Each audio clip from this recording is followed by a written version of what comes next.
Acompanhe com atenção, com reverência, porque esta é a palavra infalível, inerrante, inspirada de Deus, que diz: mas no primeiro dia da semana, alta madrugada, foram elas ao túmulo, levando os aromas que haviam preparado, e encontraram a pedra removida do sepulcro, mas ao entrarem, não acharam o corpo do Senhor Jesus.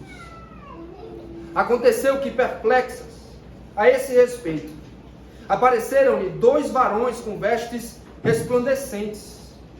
Estando elas possuídas de temor, baixando os olhos para o chão, eles lhes falaram: por que buscais entre os mortos aquele que vive? Ele não está aqui, mas ressuscitou. Lembrai-vos de como vos preveniu, estando ainda na Galileia, quando disse: importa que o Filho do Homem seja entregue nas mãos de pecadores, e seja crucificado, e ressuscite no terceiro dia. Então se lembraram das suas palavras, e voltando do túmulo, anunciaram todas estas coisas aos 11 e a todos os mais que com eles estavam. Eram Maria Madalena, Joana e Maria, mãe de Tiago. Também as demais que estavam com elas confirmaram estas coisas aos apóstolos. Tais palavras lhes pareciam como um delírio, e não acreditaram nelas. Pedro, porém, levantando-se, correu ao sepulcro, e abaixando-se, nada mais viu, senão os lençóis de linho, e retirou-se para casa, maravilhado com o que havia acontecido. Crianças, vocês vão... Preste atenção aqui em mim, tá? Vocês vão desenhar o túmulo de Jesus vazio, tá bom?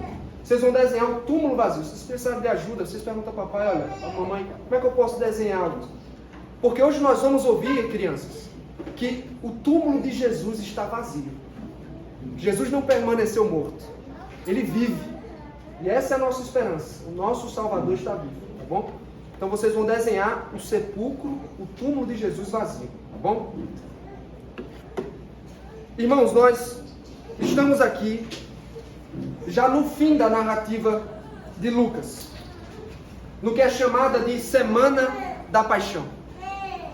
Jesus já está vivendo sua última semana em Jerusalém e já vive à sombra da cruz.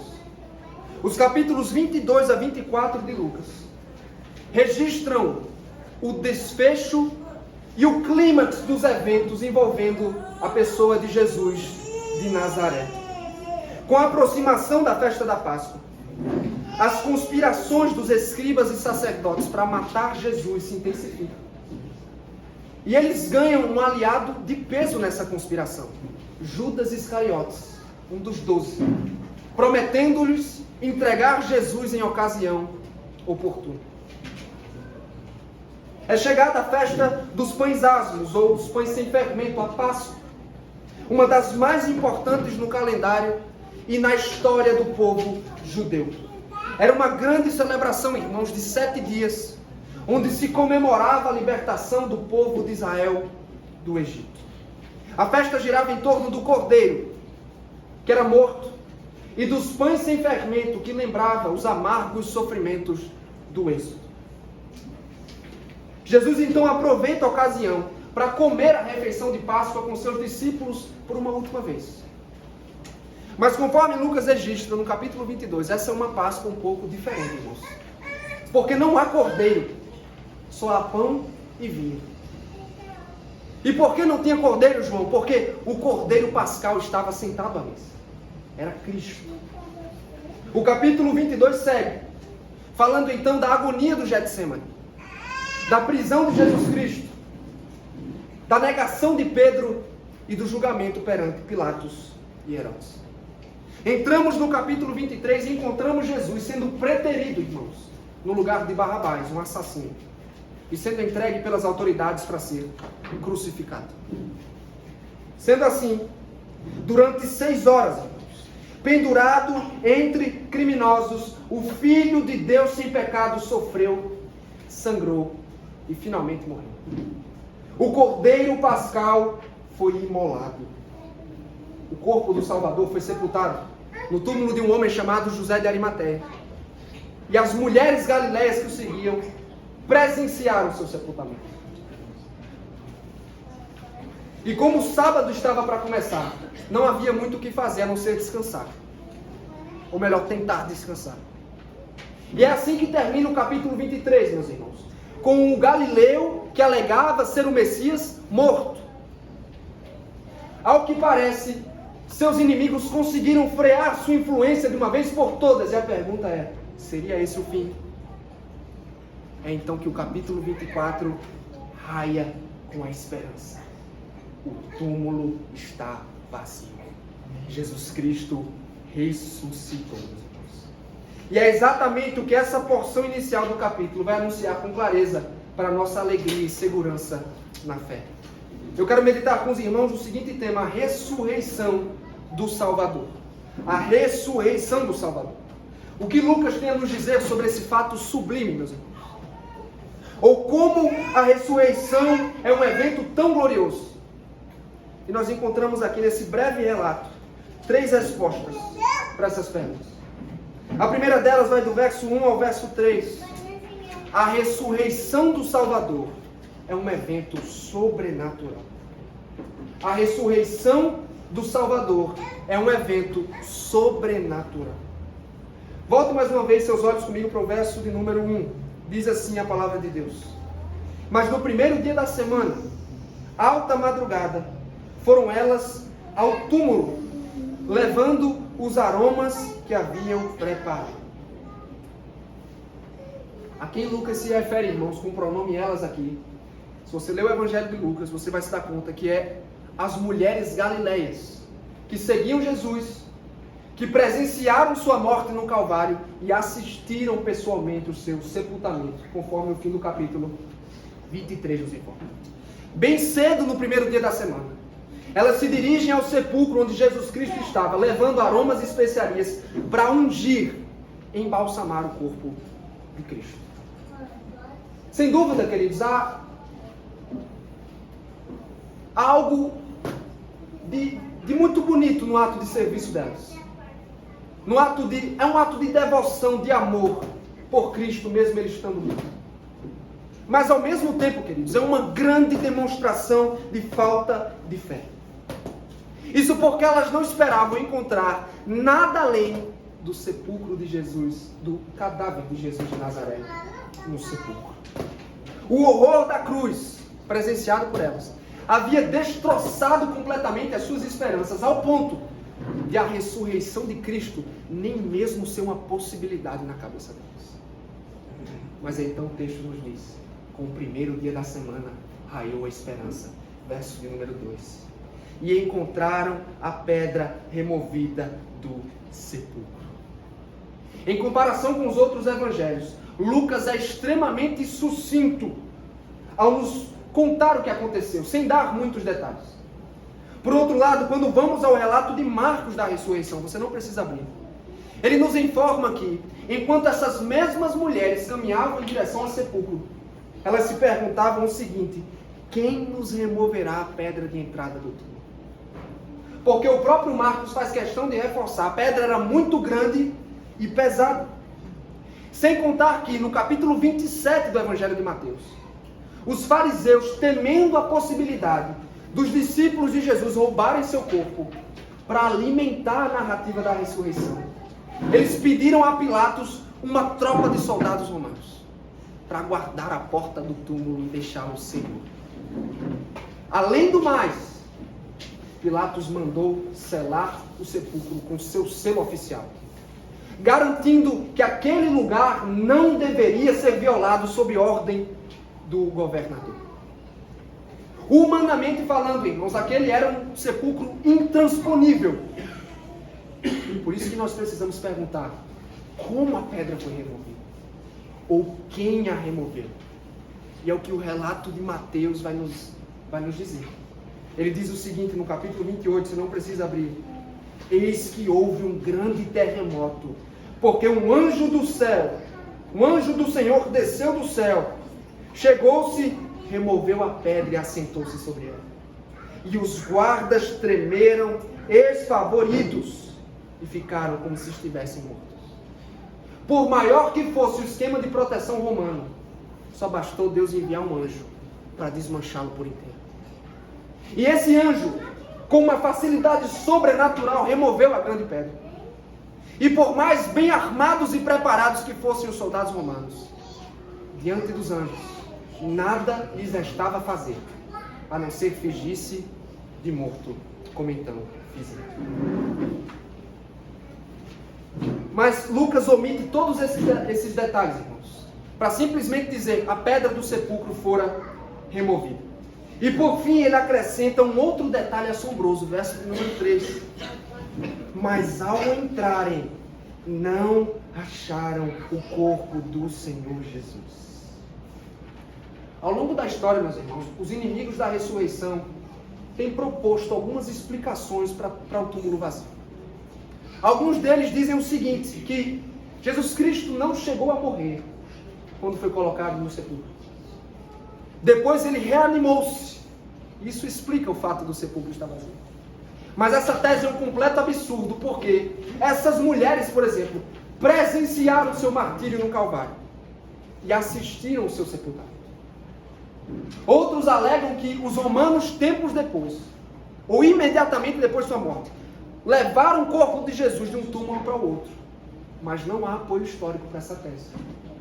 E por fim, tem a genial hipótese dos fariseus.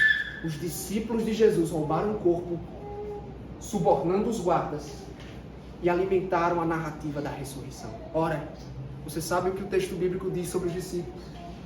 Que eles estavam escondidos, amedrontados e acovardados em Jerusalém. Eles não tinham, irmãos, ânimo e coragem para tentar algo do tipo. E aí nós nos perguntamos o que pode ter acontecido então. Lucas nos dá a pista aqui no verso 3. Ele diz: o corpo do Senhor Jesus. Você sabia que só aqui, nesse versículo, em todos os evangelhos sinóticos, ocorre a expressão Senhor Jesus.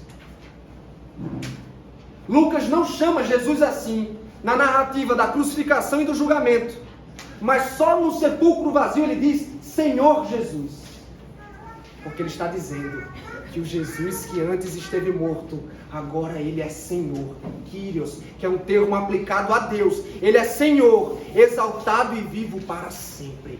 Ele é Senhor. O corpo do Senhor Jesus não está ali. Algo de muito incomum aconteceu ali. Só pode ter sido uma obra divina. Será que foi assim que as mulheres creram? É como nós cremos também, meus irmãos. A partir do que acabamos de ouvir, nós podemos extrair uma primeira lição para nós aqui. Nós não precisamos de evidências, mas nós precisamos de um encontro pessoal com Cristo ressurreto. Eu vou repetir. Você não precisa de evidências para crer. Você precisa de um encontro pessoal com Cristo ressurreto. Os secularistas do nosso tempo dizem que a verdade precisa ser provada por meio de evidências. É por isso que muitos dizem que o cristianismo não passa de ficção, conto de fadas, porque não sobrevive ao teste das evidências. Mas isso não é verdade, irmãos. Existem muitas e excelentes evidências que comprovam a existência de Deus, a confiabilidade da Escritura, a morte e a ressurreição de Cristo. Há muitos argumentos e evidências que tornam essas verdades bíblicas cheias de credibilidade. Mas o problema, meu querido, é que a evidência por si só não pode convencer um pecador espiritualmente sério. E não sou eu que estou dizendo isso. Essa é uma conclusão da própria Bíblia. Por exemplo, referindo-se aos milagres feitos por Jesus diante dos judeus de seu tempo, o evangelista João registrou o seguinte, preste atenção, ouça com atenção. Mesmo depois que Jesus fez todos aqueles sinais miraculosos, não creram nele. Você imagina você presenciar em primeira mão todos os milagres do Salvador. E o evangelista é direto em dizer: os milagres não levaram os judeus à fé. E aí você me pergunta, por que, João? Porque As coisas espirituais são discernidas espiritualmente, não intelectualmente, como muitos pensam. A fé não é uma consequência, irmãos, de boa argumentação, de evidência, de retórica, de persuasão, não, irmãos. A fé não é um esforço intelectual. Foi por isso que os judeus não creram apesar dos milagres. E foi por isso também que nem essas mulheres, nem os apóstolos depois creram ao presenciarem o túmulo vazio, como nós vamos ver. O túmulo não foi suficiente para levá-los à fé, mas você sabe o que levou? Foi um encontro pessoal com o Salvador ressurreto. É do que você precisa também, meu querido irmão. Eu não quero dizer com isso que Jesus vai aparecer para você da mesma forma que o fez na Bíblia, a Pedro e aos demais discípulos. Eu não estou dizendo que você precisa então passar por sonhos e experiências místicas com o Senhor. Então você me pergunta, então como o Cristo ressurreto se manifesta com poder para salvar os pecadores? E a resposta da Escritura, irmãos, é na pregação do Evangelho. Na pregação do Evangelho. Porque sempre que o Evangelho é pregado, meus irmãos, o Cristo ressurreto revela o seu poder e a sua glória.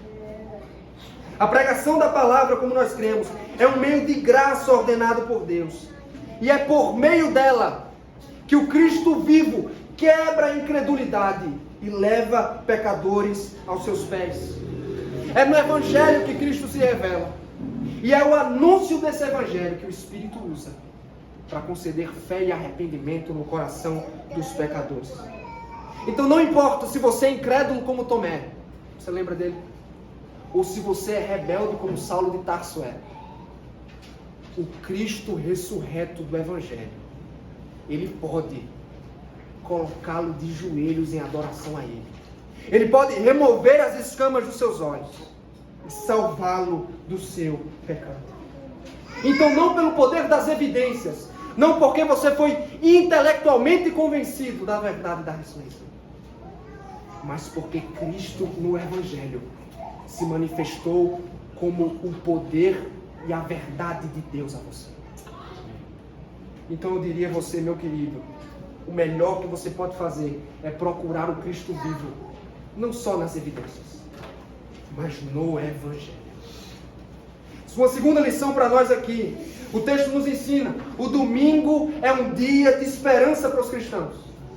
O domingo é um dia de esperança para os cristãos. Irmãos, não foi por acaso que o Senhor ressuscitou no primeiro dia da semana. As aparições de Jesus no Evangelho de João aos seus discípulos reunidos foram no primeiro dia da semana. E foi em razão disso que a celebração do descanso, da adoração mudou do 7º para o primeiro dia da semana, meus irmãos. Porque foi no domingo que o Senhor ressurgiu. Este dia então tornou-se um dia de deleite e esperança para o seu povo. Nós não celebramos os dias da Páscoa, meus irmãos, isso é importante pontuar. Como fazem, por exemplo, católicos, romanos e judeus. Estes dias não são santos para nós. O único dia santo na Escritura é o dia do Senhor. E todas as vezes, irmãos, que o seu povo está reunido em adoração a Ele, todo domingo, nós estamos celebrando o culto da ressurreição. Toda vez que a ceia do Senhor é celebrada, nós comemoramos Cristo, nosso Cordeiro Pascal, morto para a nossa salvação. O que eu quero dizer é que o domingo é a celebração semanal do triunfo do Cordeiro. Será que é assim que nós costumamos tirar proveito deste dia? Fazemos do domingo um dia de descanso, deleite e adoração ao Cristo ressurreto. O que costuma acontecer, irmãos, é que nós fazemos dos nossos afazeres e prazeres o foco deste dia ao invés de Cristo. Eu quero que você entenda, meu irmão, esse dia não foi feito para o seu prazer. Esse dia não foi feito para atender às suas vontades. O dia do Senhor, o domingo, foi feito para buscarmos a Deus e nos alegrarmos em sua ressurreição. E isso é feito principalmente no culto público, irmãos. Porque entendemos que foi no domingo que Cristo venceu a morte. Nós, como igreja, faremos da adoração uma prioridade neste dia. Nós vamos nos preparar adequadamente para a ocasião. E vamos desejá-la ardentemente no coração. E quando estivermos aqui, meus irmãos, nós vamos oferecer-lhe toda a adoração. Porque sua ressurreição nos deu esperança. Eu lhe exorto nesse momento com muito amor. Se você trata com desleixo esse dia, talvez você não entendeu o propósito do domingo. E talvez você não esteja honrando a Cristo como deveria. E por fim, você está abrindo mão de tomar posse da esperança que está reservada para nós nesse dia específico, no dia do Senhor. Se esse é o seu caso, meu querido, nós precisamos nos arrepender. Precisamos nos arrepender e a partir de então passar a tirar o máximo de proveito deste dia para a glória de Deus. Nós passamos então a participar da celebração semanal do triunfo do Cordeiro. Nós participamos da ceia do Senhor com entusiasmo. E domingo após domingo nós celebramos o nosso Deus que venceu a morte para si. Meu querido, este dia, só há beleza neste dia e sentido, porque o túmulo está vazio. E é por isso que toda semana no dia do Senhor raia a esperança, porque Ele vive. Vamos adorar. Nós estamos meditando no tema ressurreição do Salvador. Vimos primeiro, a ressurreição do Salvador é um evento sobrenatural. Em segundo, a ressurreição do Salvador é o cumprimento da sua palavra. É o cumprimento da sua palavra. Versos 4 a 8. Qual foi a reação imediata das mulheres diante do sepulcro vazio? Eis o que diz o verso número 4. Aconteceu que, perplexas a esse respeito, apareceram-lhe 2 varões com vestes resplandecentes. A primeira reação é perplexidade. Eles ficaram em choque, paralisadas e sem resposta para o que acabaram de ver. Ainda assim, é interessante considerar que o fato de Jesus ter ressuscitado dentre os mortos não era ainda uma possibilidade para elas, pois elas seguiam cegas quanto a isso. Diante disso, o narrador menciona a aparição de 2 varões com vestes resplandecentes. Tanto Mateus como João, em seus relatos, os chamam de anjos. E eles são de fato. E a descrição da veste angelical aqui serve para nos indicar o seguinte: esses não eram seres comuns. Eram visitantes celestiais. Eram enviados do divino. E o que acontece na sequência? Versos 5 a 7. Lucas nos diz: estando elas possuídas de temor, baixando os olhos para o chão, eles lhes falaram: por que buscais entre os mortos ao que vive? Ele não está aqui, mas ressuscitou. Lembrai-vos de como vos preveniu, estando ainda na Galileia, quando disse: importa que o Filho do Homem seja entregue nas mãos dos pecadores, e seja crucificado, e ressuscite no terceiro dia. Costumeiramente, irmão, se você é um leitor da Bíblia, você vai concordar comigo. É assim que as pessoas costumam reagir à aparição de anjos, com temor. Mas ao mesmo tempo é interessante perceber que no Evangelho de Lucas, especialmente aqui, os anjos são também porta-vozes de boas notícias. Se você já leu este Evangelho, você sabe que ao início são os anjos que anunciam o nascimento do Salvador. E aqui já no fim da narrativa, os anjos são os mensageiros da ressurreição. Por isso, eles se dirigem às mulheres cheias de temor, irmãos, com uma exortação doce, mas tão poderosa. Porque vocês buscam entre os mortos aquele que está vivo. Os anjos chamam a atenção das mulheres para o absurdo de suas ações. Eles estão dizendo: não faz sentido, vocês estão procurando entre os mortos aquele que vive. Ele está vivo. Vocês esperavam ver um cadáver. Mas o Senhor Jesus não pode mais ser achado entre os mortos, porque Ele ressurgiu. Amém. E há um detalhe aqui fascinante, irmãos, no termo grego que foi traduzido aqui por ressuscitou. Ele está no que nós chamamos de voz passiva. Ele podia ser traduzido também assim: ele foi ressuscitado, ou ele foi levantado. O que é que Lucas está querendo dizer com isso? É que Deus, o Pai, Ele é o agente ativo da ressurreição. Foi o poder do Pai que operou em Cristo para trazê-lo da morte para a vida. E foi exatamente assim que pregaram os apóstolos quando testemunharam da ressurreição em outras ocasiões. Por exemplo, no seu sermão no dia de Pentecostes, em Atos capítulo 2, Pedro disse o seguinte: mas Deus o ressuscitou dos mortos, rompendo os laços da morte, porque era impossível que a morte o retivesse. O apóstolo Paulo, pregando em Antioquia, disse o seguinte: depois de cumprirem tudo o que a respeito dele estava escrito, tirando-o do madeiro, puseram-lhe em um túmulo, mas Deus o ressuscitou dentre os mortos. E já no fim de sua carta, o autor aos Hebreus se refere a Deus da seguinte forma: o Deus da paz, que pelo sangue da aliança eterna trouxe de volta dentre os mortos o nosso Senhor Jesus, o grande pastor das ovelhas. Foi o poder do Pai, irmãos, que ressuscitou, que levantou a Cristo dentre os mortos para sempre. É importante entendermos isso. Mas depois os anjos convidam as mulheres a lembrar as palavras de Cristo sobre sua morte e ressurreição. Até porque não foram poucas as vezes, queridos, que Jesus advertiu os seus discípulos quanto a isso. E na última vez em que o fez, no Evangelho de Lucas, o texto diz que os discípulos não compreenderam absolutamente nada do que ele estava falando, porque seu entendimento estava encoberto. Mas como é que as mulheres depois reagem às exortações dos anjos? O verso 8 diz: então se lembraram das suas palavras. Se lembraram das suas palavras. As escamas, irmãos, começaram a cair de seus olhos, porque tudo o que Jesus disse a seu respeito precisava ser cumprido. A escritura do Antigo Testamento precisava se cumprir na morte e na ressurreição do Senhor. E então, a palavra dos anjos despertou a memória adormecida das mulheres.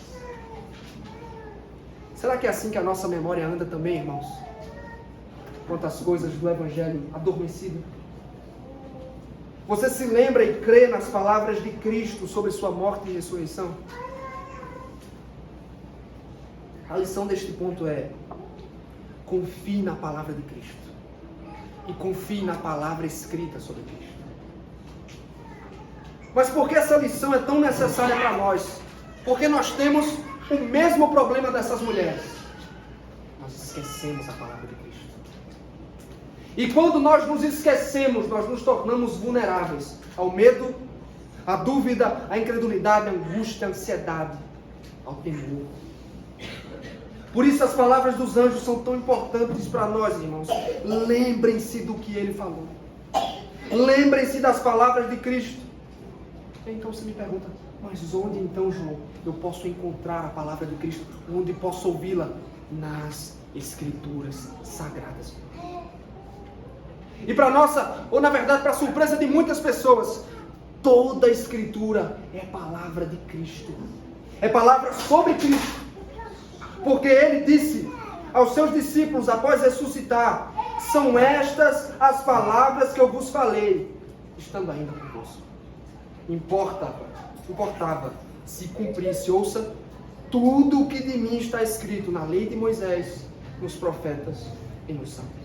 Jesus está dizendo: todo o Antigo Testamento fala a meu respeito, então ele precisa ser cumprido. E é justamente por isso, meus irmãos, que devemos confiar em todas as palavras e promessas escritas neste livro. Sem dúvida, a Bíblia é um documento com muita credibilidade.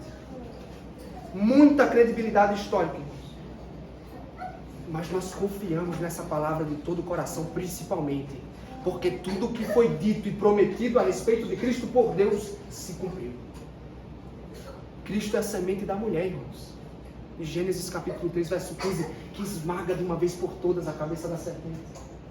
Cristo é o servo sofredor, como cantamos e lemos, que ofereceu sua vida como oferta pela culpa, que foi esmagado e transpassado por nossas faltas, e cujo castigo nos deu paz com Deus. Ele é também, irmãos, aquele sobre quem Davi profetizou no Salmo, como li ao início: pois não deixarás minha alma na morte, nem permitirás que o teu santo veja corrupção. E era essa também a esperança de Jó.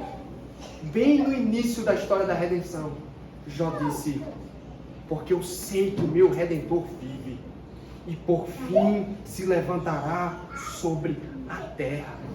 Depois revestido este meu corpo da minha pele, em minha carne verei a Deus. É por essa razão, meu querido, que você deve confiar de todo o coração nesta palavra. Ela não é um conto de fadas, como muitos insistem em dizer. Ela não é ficção, é a palavra fiel de Deus. Mas não é como nós costumamos pensar sempre. Nós nos esquecemos. Nós esquecemos a palavra de Cristo.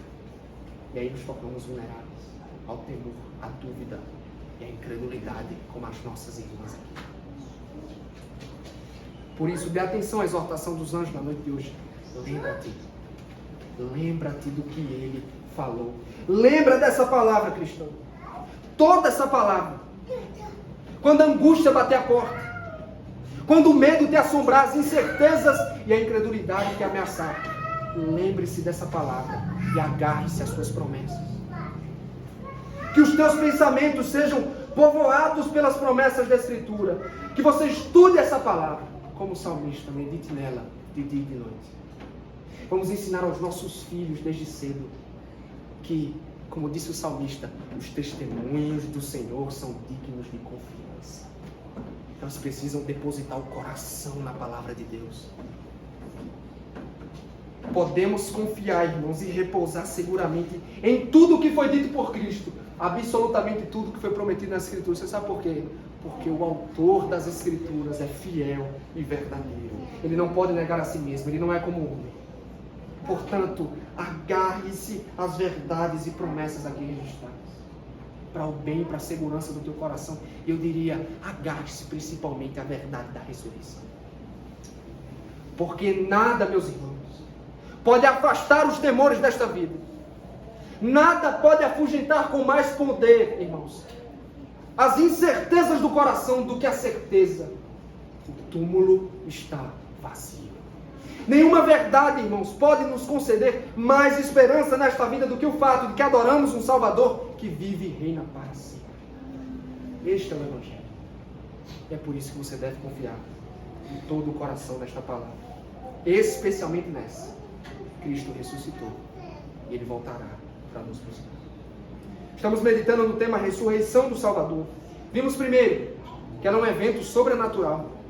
Em segundo, que é o cumprimento da palavra de Cristo. E por fim, versos 9 a 12, a ressurreição do Salvador encoraja o testemunho. Depois do encontro com os anjos e das suas palavras, o que é que as mulheres galileias fizeram? É o que registra os versos 9 e 10. Acompanhe comigo.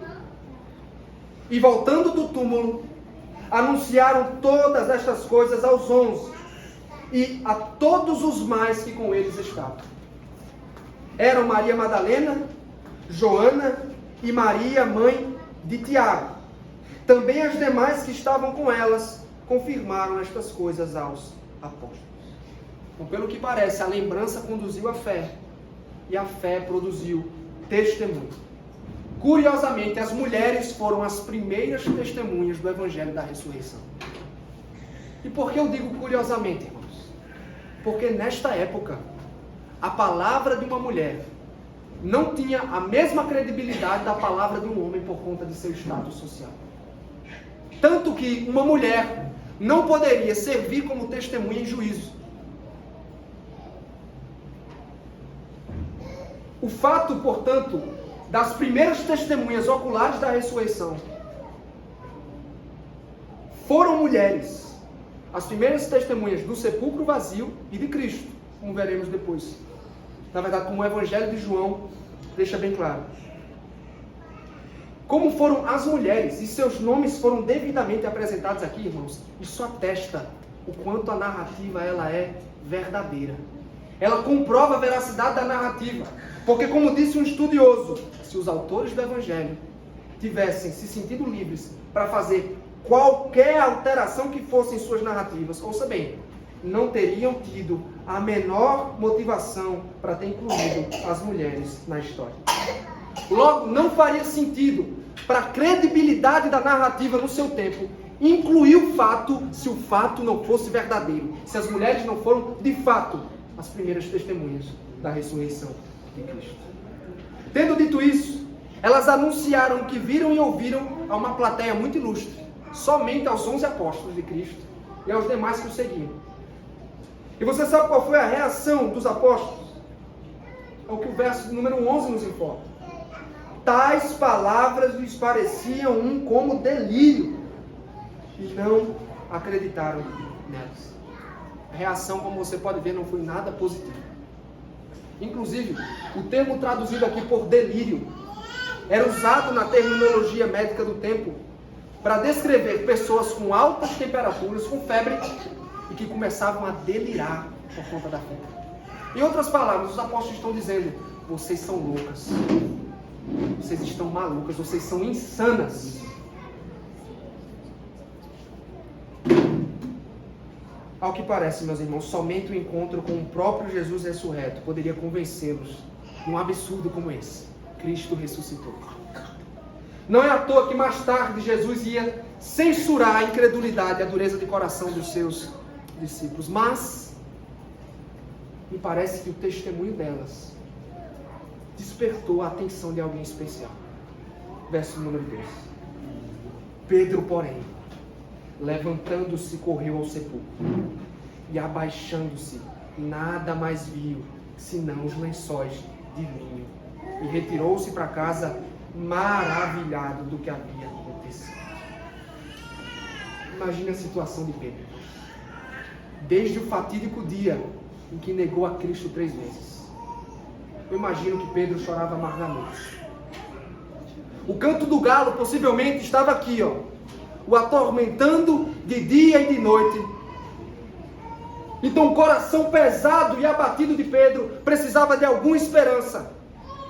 Foi aí então que o testemunho das mulheres o tocou.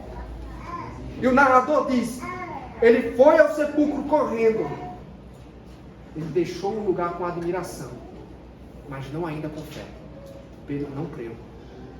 É o que vai acontecer mais à frente, quando Jesus acolhe, restaura e perdoa Pedro, no capítulo 21 de João.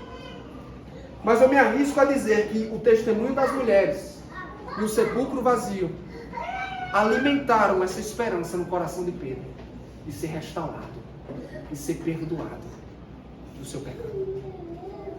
O que o final dessa narrativa nos convoca a fazer, irmãos? Há uma aplicação aqui para nós no exemplo das mulheres. Vamos testemunhar a ressurreição de Cristo aos pecadores. Vamos testemunhar o evangelho da ressurreição aos pecadores. A atitude das mulheres, irmãos, não é só um belo exemplo, mas é praticamente uma norma para nós também. Porque todo cristão, sem exceção, é uma testemunha da ressurreição. E da mesma forma como essas mulheres, em uma sociedade que tratava seu testemunho com descrédito, encontraram dificuldade no anúncio do evangelho, nós também encontraremos. Nós vamos encontrar oposição e incredulidade. Mas isso não deve nos eximir da tarefa de anunciar o evangelho da ressurreição. Você me pergunta: mas João, por que insistir nisso? Por que é tão urgente que os pecadores ouçam o evangelho da ressurreição? Ou por que o túmulo vazio é uma boa notícia para os pecadores deste mundo? Porque as pessoas temem a morte, irmãos. As pessoas têm medo de morrer. Ela é uma realidade neste mundo caído. E não adianta se você hoje tem cabelos mais escuros, se você tem cabelos mais grisalhos, ninguém conseguirá escapar dela. Ninguém conseguirá resistir ao seu aguilhão. Todos seremos encontrados por ela. Mas além disso, há o problema do pecado também. As pessoas tem a impressão de que há algo errado consigo mesmo, conosco e com o mundo ao nosso redor. Sem contar que o pecado nos coloca debaixo da condenação eterna e da reprovação de Deus. E além do mais, irmãos, todos nós sabemos disso.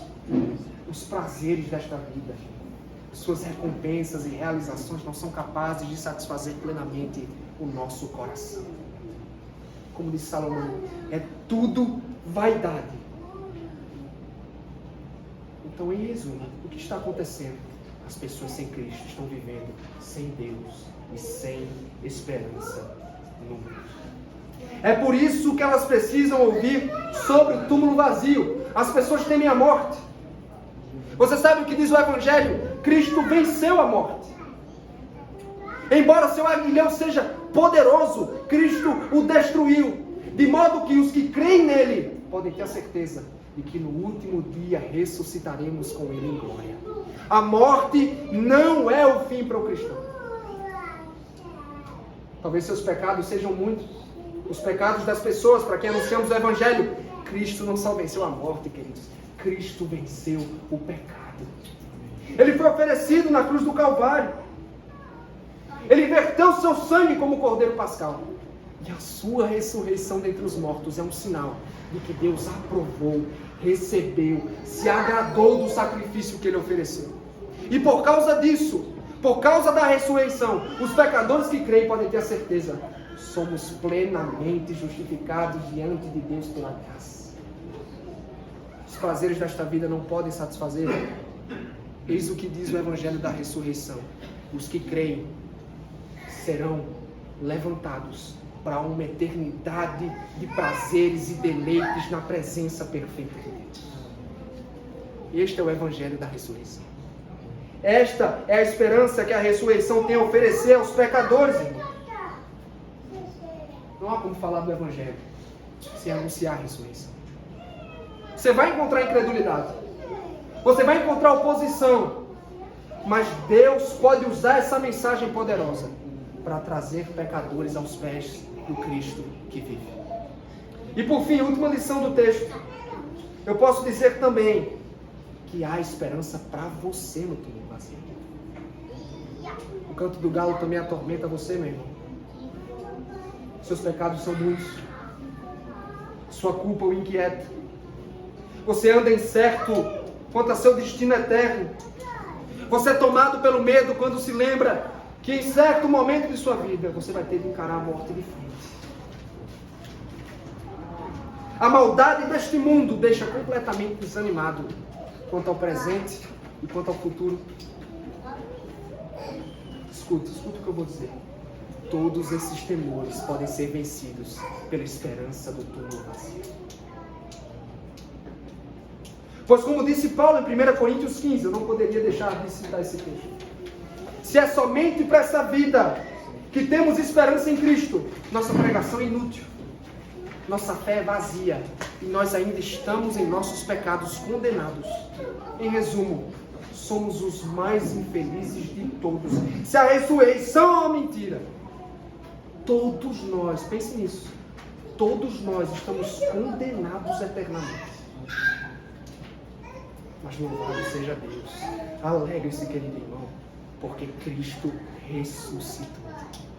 A nossa esperança ressuscitou. Teus pecados podem ser muitos, como são os meus.